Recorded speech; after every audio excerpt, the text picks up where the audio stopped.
हगसम्बिलो गांव के पास दो बंगले थे। उनमें से एक बंगला भूतिया था। किसी को भी ये पता नहीं था कि वह कौन सा बंगला भूतिया है, इसलिए सब लोग दोनों बंगले से दूर ही रहते थे। बंगलों का मालिक इस बात से बहुत परेशान था। उसे पता नहीं चल पा रहा था कि कौन सा बंगला भूतिया है। तभी उसके दिमाग में एक विचार आता है और वह एक घोषणा करता है कि जो उन बंगलों में से एक रात गुजारेगा उसे 10 लाख रुपए की इनाम दिया जाएगा। तो दोस्तों, केविन और ब्रायन निर्णय करते हैं कि क्यों न इसकी कोशिश की जाए। वो रात में बंगले के पास पहुंचते हैं और दोनों बंगलों को चारों तरफ अच्छी तरह अवलोकन करते हैं और वो दोनों बिना दोनों बंगलों के भीतर गए समझ जाते हैं कि कौन सा बंगला भूतिया है। क्या आप बता सकते हैं कौन सा बंगला भूतिया है?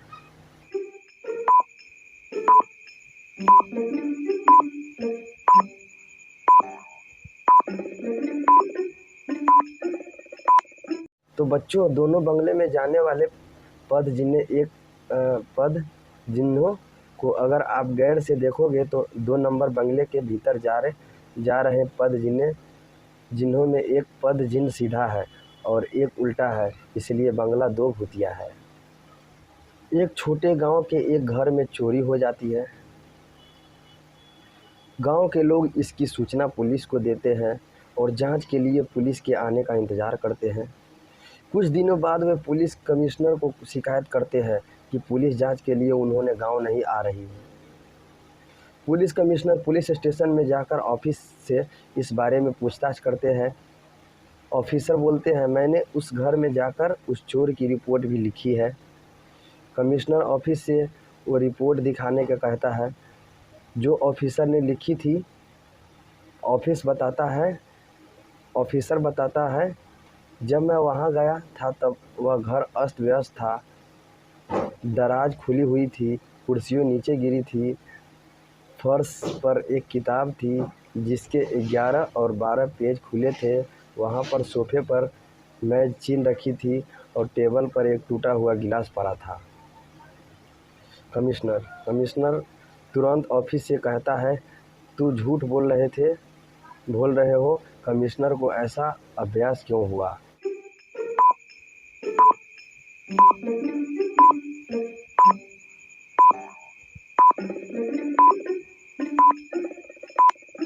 तो बच्चों, क्योंकि किताब में ऑड और इवन नंबर एक ही पेज पर होते हैं, जैसे 1 और 2 और 3 और 4 एक ही पेज पर होते हैं, इसीलिए 11 और 12 दोनों एक पेज पर ही होंगे, 2 पेज पर नहीं होंगे।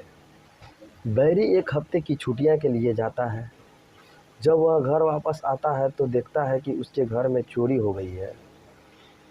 वो तुरंत जासूस मेहुल को बुलाता है। वह उसके कहता है कि उसे अपने 3 दोस्तों पर शक है।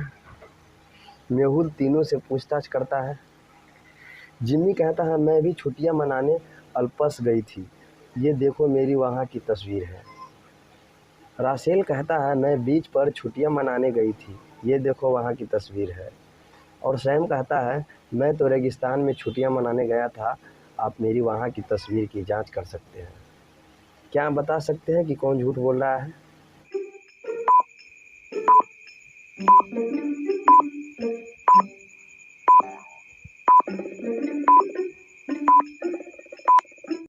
तो बच्चों, रासेल की फ़ोटो में जहाज़ पर लगा झंडा और वहाँ पर दिखाई दे रही पतंग अलग अलग दिशा में उड़ते दिखाई दे रहे हैं, मतलब यह फ़ोटो बनाई गई है। तो बच्चों, रासेल ने ही चोरी की है।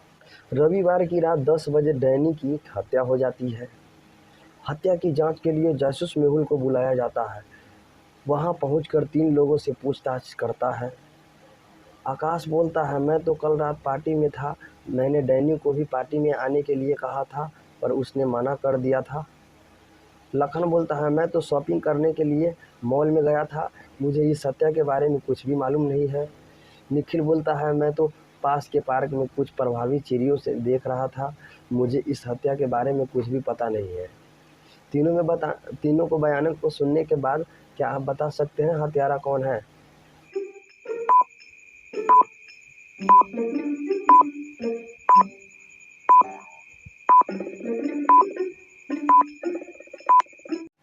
तो तो बच्चों हत्यारा निखिल है। उसने कहा था कि वह चिड़ियों को देख रहा था, परंतु डैनी की हत्या को रात में हुई थी, तो रात में चिड़ियों को कैसे देख सकता है।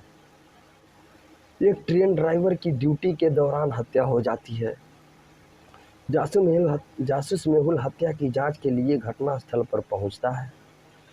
सीसीटीवी कैमरे के फुटेज देखने के बाद मेहुल 3 संदिग्धों की पहचान करता है और उससे पूछताछ करता है। डेन बोलता है, मैं ट्रेन के एक खराब हुए लाइट के सुधार कर रहा था। ब्रायन बोलता है, मैं बेघर हूँ, मैं तो ट्रेन में इसलिए आया था कि ठंडी हवा में नींद ले सकूँ। सैम बोलता है, मेरी इसके बाद वाली शिफ्ट में ड्राइवर की ड्यूटी थी। मैं जब यहाँ अपनी शिफ्ट में आया तो ये मृत अवस्था में था। सभी के बयानों को सुनने के बाद क्या आप हत्यारों की पहचान कर सकते हैं?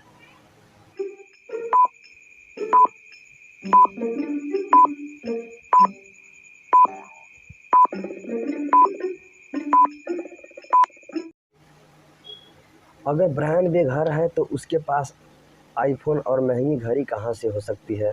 मतलब वो झूठ बोल रहा है। यानी बच्चों, ब्रायन ही ड्राइवर को हत्या किया है।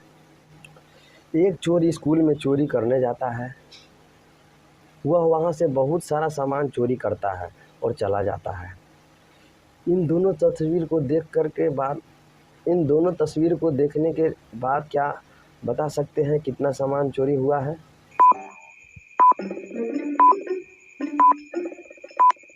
तो बच्चों 6 सामान चोरी हुआ है। वहाँ पर 6 सामान गायब है।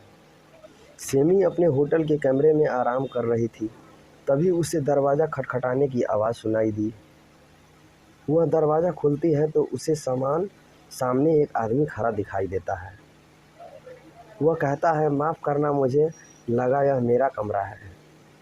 क्या वह आदमी संदेहजनक नज़र आता है? तो बच्चों हाँ, क्योंकि होटल में कोई भी व्यक्ति भला अपने रूम का दरवाज़ा क्यों खटखटाएगा।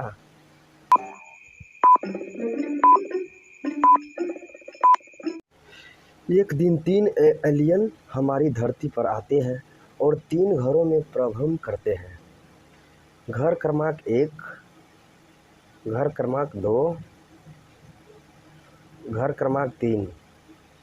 वो बच्चों के साथ खेलते हैं और उनके साथ फ़ोटो भी लेते हैं, और थोड़ी देर बाद वो अपने स्पेसशिप के वापस चले जाते हैं।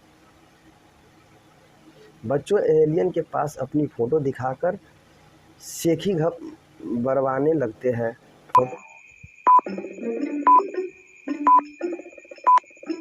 9 बजा रही है, जबकि एलियन को 2 बजे आए थे, जैसा दूसरी दोनों घड़ी में नज़र आ रहे हैं।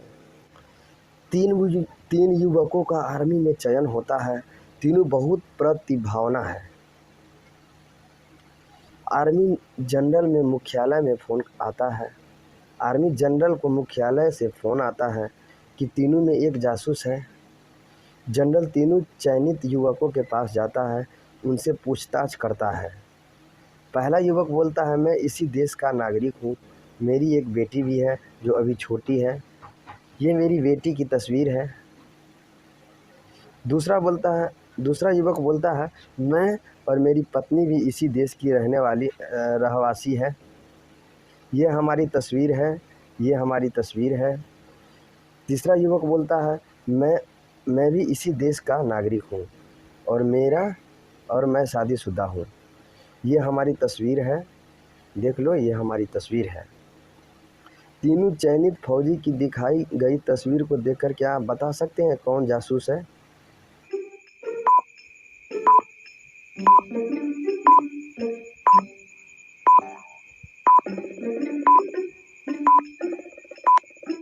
तो बच्चों, जो तीसरा नंबर का फौजी है वो जासूस है।